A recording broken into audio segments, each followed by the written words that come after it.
Alô você, tudo bem? Titio de Claire tá aqui na área para bater aquele papo bacana com a legislação tributária de Guarulhos. Pois é, eu, juntamente com meu amigo professor Rafael Vilches, vamos ministrar esse curso sobre a legislação tributária de Guarulhos, com foco total na banca VUNESP, que é a banca organizadora aí do concurso, e nós temos bastante coisa para trabalhar. Então, sem perder muito tempo, já vamos aí começar o nosso bate-papo, começar efetivamente a ver o que nós vamos trabalhar nessa legislação, beleza? Olha só, edital da banca VUNESP veio contendo esse conteúdo programático aqui. Começou com a lei orgânica do município de Guarulhos, que é justamente a aula que eu vou dar hoje para vocês. Então, esse item 1 aqui, ó, é comigo, Titio de Claire, tá ok? Lei municipal do ISS vai ser com o titio Rafael, professor Rafael Vilches, que vai tratar a parte do ISS com você. ITBI e IPTU, esses serão comigo, de Claire, tá ok? Lei Complementar 116, o Rafael vai abordar com vocês. E já deve abordar dentro da Lei 5986, que é a Lei Municipal do ISS lá de Guarulhos. Então, não vai ser uma abordagem separada, não. Simples Nacional também vai ser com o Rafael, tá ok? Taxas serão, né, com o Rafael. E COSIP, para finalizar, vai ser comigo, de Claire. Então, essa aqui é a divisão do nosso curso de legislação tributária, com foco total aí no concurso de Guarulhos, edital da banca VUNESP. Tá feita essa introdução, essa abordagem inicial? Então, sem perder tempo, ó, já vamos começar com a aula de hoje, que é o item 1 do edital. Se você olhar aqui, ó, Lei Orgânica do Município de Guarulhos, e o edital, ele citou expressamente os artigos 316 ao 337. Então, nesses artigos aí, nós vamos fazer aí uma leitura atenta, ver os detalhes, né? Agregar conhecimentos, agregar informações para que você possa acertar as questões da sua prova. Legislação tributária vão ser aí 25 questões, então eu acredito que uma ou duas vão versar sobre a lei orgânica do município de Guarulhos. Olha só, esses artigos da lei orgânica que foram citados no edital, eles abordam 5 capítulos da lei orgânica, tá? Os 2 primeiros são esses aí de cima, ó, dos tributos municipais e das limitações constitucionais ao poder de tributar. Então, esses 2 aí de cima, não tem nenhuma novidade aqui que você ainda não tenha estudado em direito tributário. Então, essa parte aqui eu tenho certeza que você já estudou em direito tributário. Mas nós vamos passar por eles, tá? Vamos passar por eles, até porque você pode ter estudado já há muito tempo, né? Ou então querer realmente ter a segurança de que você leu esses artigos. Então, nós vamos passar sim por eles. Agora, esses outros 3 aqui, Receita Municipal, Finanças e Orçamento, está digitado errado aqui, Finanças e Orçamento, Fiscalização Financeira Orçamentária e Patrimonial, esses 3 itens, eles são basicamente direito financeiro. Como assim, de Claire? Direito financeiro é aquilo que na área fiscal nós conhecemos como AFO. Tem diferença, mas na área fiscal costuma ser chamado de AFO, Administração Financeira e Orçamentária. Então, eu, titio de Claire, vou ter que gastar o meu AFO aqui com vocês, tá? O AFO que eu estudei para ser aprovado no concurso do Tribunal de Contas do município como conselheiro substituto, eu vou gastar aqui um pouquinho com vocês, o mínimo para fazer vocês entenderem esses dispositivos da lei orgânica do município de Guarulhos. Tamo junto, gente? Tamo combinado? Então, olha lá, sem perder mais tempo, virando aqui, trocando o nosso slide, já temos o primeiro dispositivo da lei orgânica, que é o artigo 316, né? E esse artigo 316, ele trata justamente, dos tributos municipais. E esse artigo utiliza a chamada teoria tripartida, que você sabe lá do direito tributário, dizendo que são tributos municipais, o quê? São 3, de acordo com a teoria tripartida. Lá vem eles: impostos,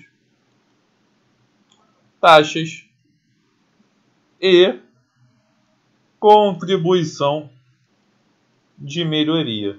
É exatamente o que está aqui no artigo 316. Impostos, taxas e a contribuição de melhoria. Obviamente que essa contribuição de melhoria tem que ser decorrente de obras públicas. Show de bola! Acredito que não tenha nenhuma novidade aí para você. Obviamente que, por ser o imposto um tributo, e a taxa também, e a contribuição de melhoria também, todos devem obedecer à definição do artigo 3º do Código Tributário Nacional, devendo todos eles serem instituídos mediante lei municipal.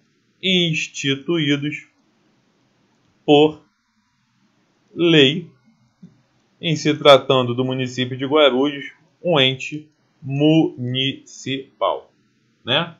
Nenhuma novidade até aqui. E além disso, ele coloca atendidos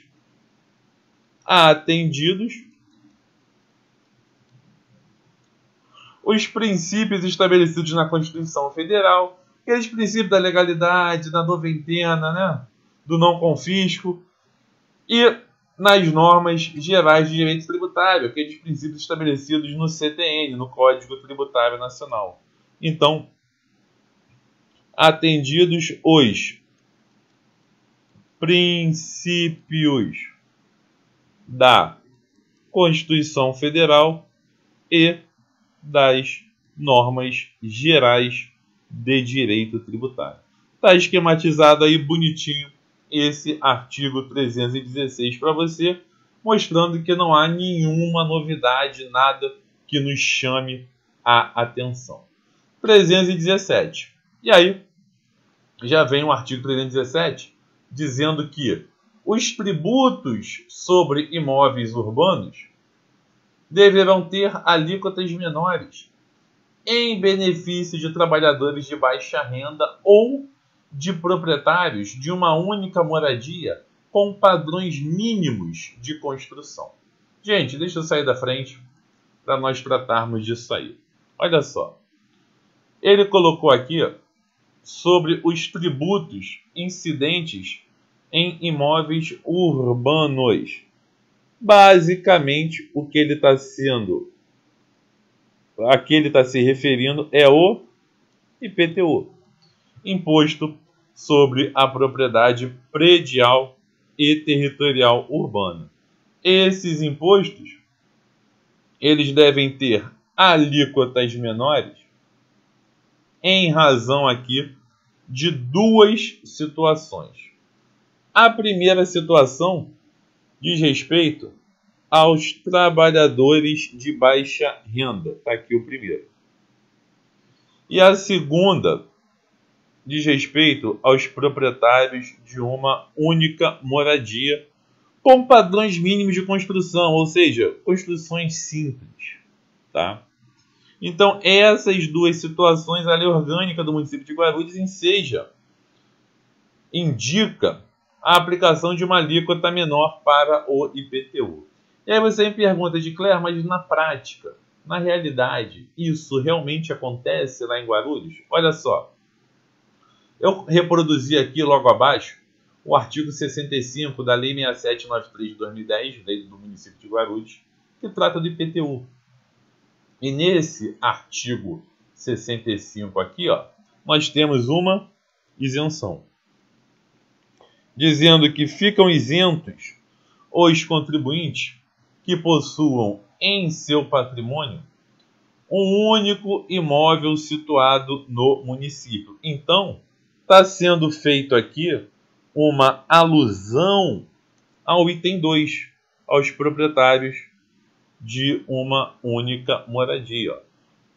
Aquele que tem um único imóvel situado no município, no qual efetivamente reside. Então tem ainda outros requisitos a serem cumpridos, cujo valor anual do imposto sobre o IPTU, à época do lançamento, não seja superior a 75 unidades fiscais de Guarulhos, 75 UFG.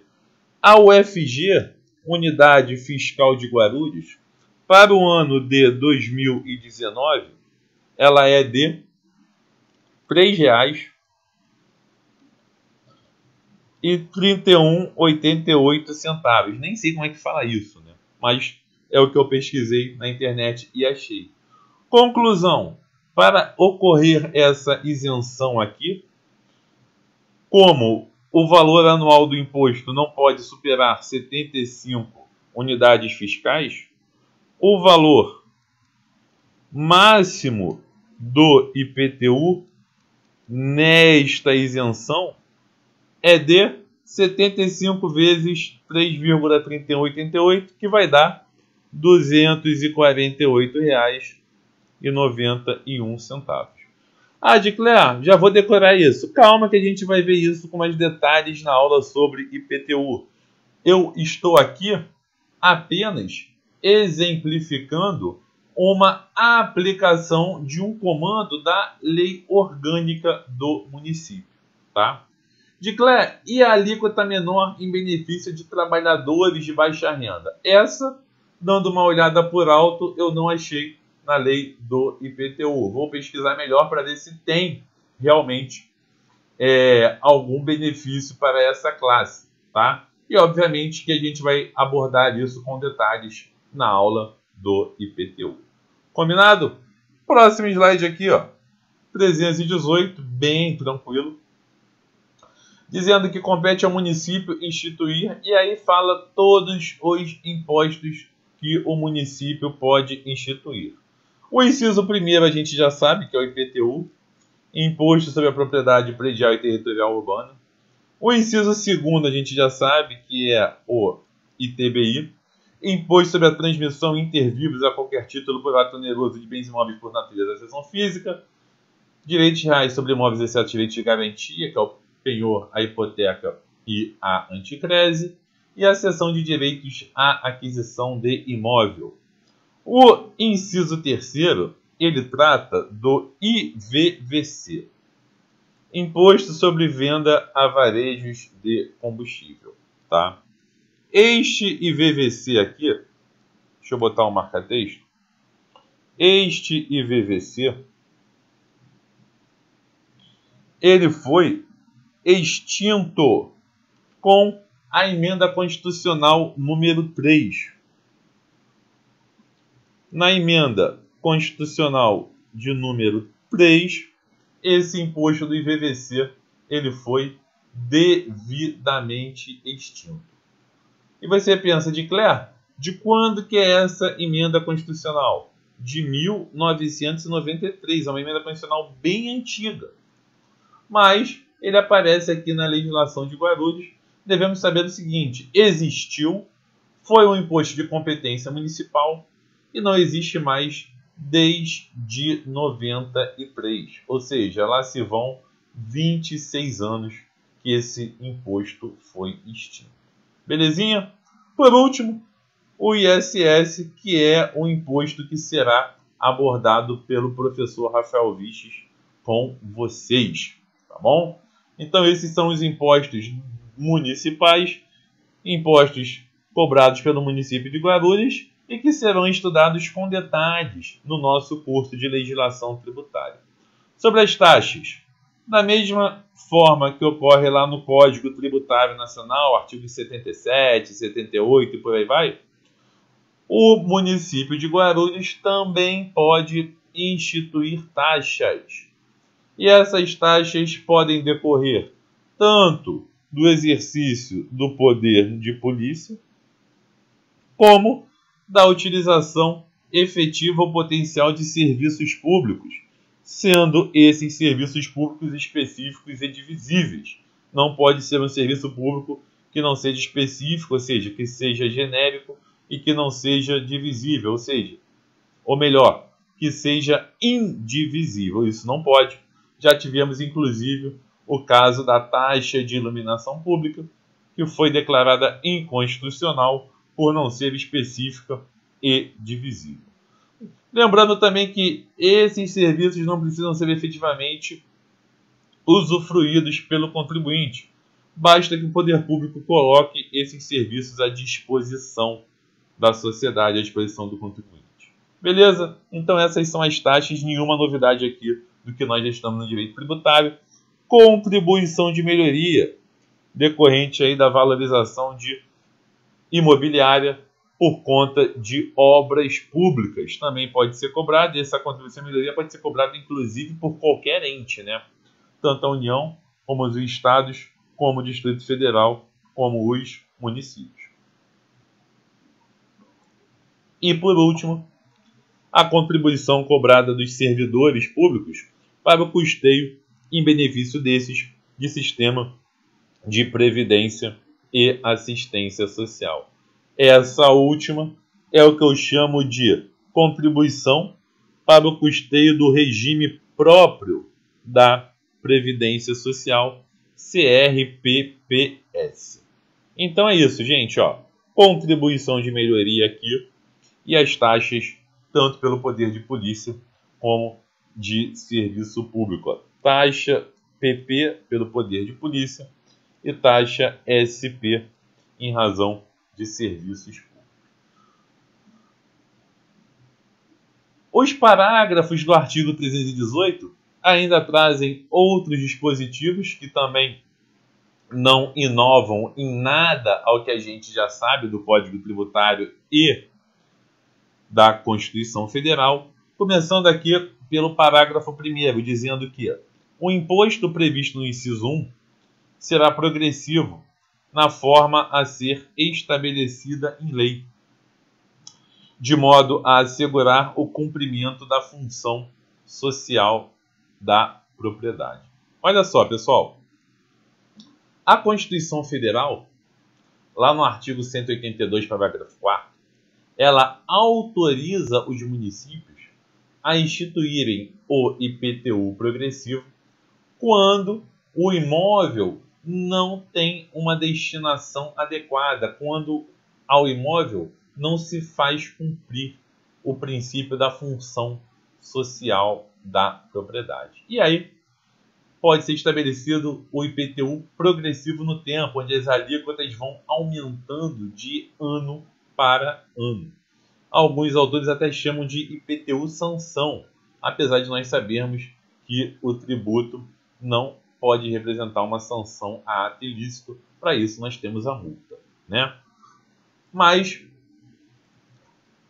o município de Guarulhos justamente fez uso dessa permissão estabelecida no artigo 182 da Constituição Federal, dizendo que o IPTU será progressivo na forma a ser estabelecida em lei, de modo a assegurar o cumprimento da função social da propriedade. Então, é uma forma aqui de fazer cumprir a Constituição. Maravilha? Parágrafo 2º, falando do ITBI, dizendo que o ITBI ele não incide sobre a transmissão de bens ou direitos incorporados ao patrimônio de pessoas jurídicas em relação de capital e nem sobre a transmissão de bens ou direitos decorrentes da fusão, incorporação, cisão extinção de pessoa jurídica, salvo se nesses casos a atividade preponderante do adquirente for a compra e venda desses bens ou direitos, locação de bens imóveis ou arrendamento mercantil. Gente, deixa eu sair da frente. Ó. Aqui, no parágrafo 2º, nós temos nada mais, nada menos do que uma imunidade. Por que é imunidade, Cléber? Porque repete o artigo 156, parágrafo 2º da Constituição Federal. Essa não incidência aqui, por estar repetida na Constituição Federal, representa uma imunidade do ITBI, imunidade essa relacionada a eventos societários. Eventos societários. Tranquilo, gente? Adcler, me fala um pouco mais sobre essa imunidade. Agora não. Por que agora não? Porque agora não é o momento disso. Fique tranquilo que eu vou detalhar essa imunidade, caso você não a lembre, na aula sobre o ITBI. E a aula do ITBI é comigo. Então, eu vou detalhar bem essa imunidade na aula do ITBI. Tá bom? Parágrafo 3º, dizendo aí que as taxas não poderão ter base de cálculo ou fato gerador idêntico aos que correspondam os impostos, nem ser calculadas em função do capital da empresa. Gente, esse parágrafo 3º, ele repete aí, não a Constituição, mas o Código Tributário Nacional, no artigo 77, parágrafo único. Nenhuma novidade aí, dizendo que as taxas não podem ter base de cálculo ou fato gerador idêntico ao dos impostos. Maravilha? Eu pulei, mas vou voltar à linha B do parágrafo 2º. Trata do elemento ou aspecto espacial. Elemento ou aspecto espacial do ITBI, dizendo que o ITBI incide sobre os imóveis situados na zona territorial do município. Ou seja, um imóvel que não esteja localizado em Guarulhos vai incidir ITBI sobre ele, mas o ITBI não vai ser de Guarulhos. A dica está me dizendo o seguinte: o imóvel que está em Osasco,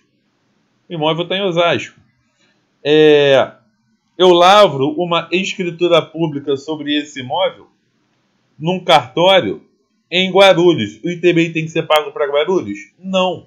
Por quê? Porque o aspecto espacial aí diz respeito à localização do imóvel e não onde se lavre a escritura pública. Tá? Então, se o imóvel estiver localizado em Guarulhos, a escritura pública pode ser lavrada em qualquer lugar do Brasil, em qualquer cartório do Brasil. Mas, por ocasião do registro, deverá ser recolhido o ITBI para o município de Guarulhos. Show de bola? Continuando. Olha só. Parágrafo 4º. A empresa pública, a sociedade de economia mista e outras entidades que exploram atividades econômicas sujeitam-se ao regime jurídico próprio das empresas privadas, inclusive quanto às obrigações trabalhistas e tributárias. E o parágrafo 5º diz que as empresas públicas e as sociedades de economia mista não poderão gozar de privilégios fiscais não extensivos às do setor privado. Pessoal, nós temos aqui, nesses dois parágrafos, dispositivos que repetem o artigo 173 da Constituição Federal. Tá? Por quê? Porque essas sociedades aqui, ou melhor, essas entidades, empresa pública, sociedade de economia mista, você sabe lá do direito administrativo que elas pertencem à administração pública indireta.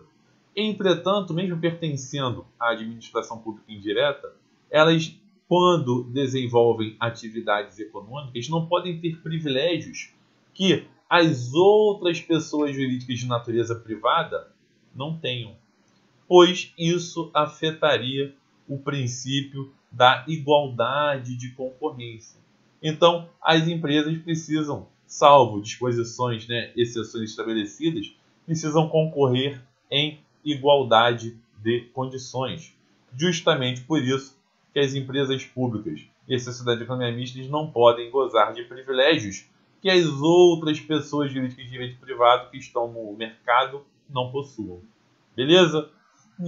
Acredito que você já saiba disso. A gente estuda isso às vezes no direito administrativo, às vezes no direito constitucional. O importante é que nós estamos repetindo e, como eu disse, os dois dispositivos estão no artigo 173 da Constituição Federal. Belezinha, gente? 319. Ainda falando dos tributos municipais. Olha só. Deixa eu sair da frente. O artigo 319 diz que o Poder Executivo promoverá a revisão da planta genérica de valores de modo a aproximar os valores venais dos imóveis dos respectivos valores de mercado. Gente, o que é a planta genérica de valores? A chamada aqui, ó, PGV. A planta genérica de valores, ela indica os valores de metro quadrado, dos imóveis que estão localizados em Guarulhos, tá? E essa PGV, ela é utilizada como base para se calcular o valor venal dos imóveis e este valor venal servir de base de cálculo para o IPTU, de base de cálculo para o ITBI. Ou seja, se essa PGV não for atualizada, o valor arrecadado a título de IPTU, ele vai ficando defasado. De modo que, imagina um município que há 10 anos não atualiza a sua planta genérica de valores. O valor do IPTU vai ser o mesmo de 10 anos atrás, praticamente. Não vai ter aí nenhuma atualização desse valor. Então, aqui, por força da lei orgânica, a constituição do município, digamos assim, né, o Poder Executivo ele tem que atualizar a planta genérica de valores para que não haja essa desvalorização, ou seja, para que os valores venais dos imóveis representem exatamente, ou pelo menos se aproximem, como está dizendo aqui, ó, dos valores de mercado. Lembrando que esses valores venais dos imóveis aqui, eles servem como base de cálculo tanto do IPTU como do ITBI. Diclé, a base de cálculo do IPTU e do ITBI é a mesma? Não. É parecida, o nome e a nomenclatura é parecida, mas não é calculada, não são calculadas da mesma forma. Fique tranquilo que a gente vai ver isso na aula de IPTU e ITBI. Tá bom? Beleza, Diclé, essa planta genérica de valores. Então, como que ela é atualizada junto à prefeitura? Está aqui, ó, parágrafo 1º. Elas são submetidas à Câmara Municipal na forma de projeto de lei. E aí, conterão a base de cálculo do valor venal dos imóveis e o modelo de avaliação, contendo as diretrizes de metodologia adotada para a determinação desses valores dos terrenos e dos custos de reprodução dos prédios para efeito de tributação. Então, a PGV ela é atualizada por meio de um projeto de lei, cumprindo aí, obviamente, o princípio da legalidade. Diclé, maravilha, eu sei que para aumentar um tributo há a necessidade de lei pelo princípio da legalidade que eu já estudei lá no direito tributário. Agora, e se esse aumento de valor, esse aumento aqui de valor, ó, representar apenas uma atualização monetária? Se esse aumento de valor representar apenas uma atualização monetária, não há necessidade de lei. Não há necessidade de lei justamente porque essa atualização poderá ser por decreto. Um decreto do executivo. Obviamente que o poder executivo, o prefeito, deverá levar em conta os índices oficiais de atualização monetária, tá? Mas se a atualização monetária não for superior à inflação, ela pode ser por decreto. E isso aqui está em conformidade com a súmula.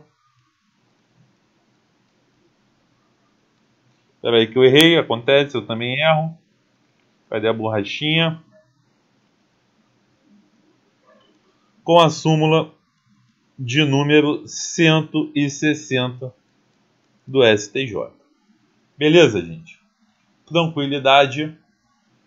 Olha só, já estamos aqui com 31 minutos, tá? Então eu vou gravar o nosso curso sempre em bloquinhos de 30 minutos. Vou fazer as aulas por assunto. Talvez o IPTU divida em 2 aulas, fique tranquilo. Não haverá nenhum prejuízo para você. Por hora, a gente vai parar por aqui. Ó. No próximo bloco, a gente já muda e passa a falar das limitações ao poder de tributar. Já adiantando, não há nenhuma novidade em relação ao que você estudou na Constituição Federal aqui. Beleza? Titio de Cléber vai parando por aqui nesse bloco.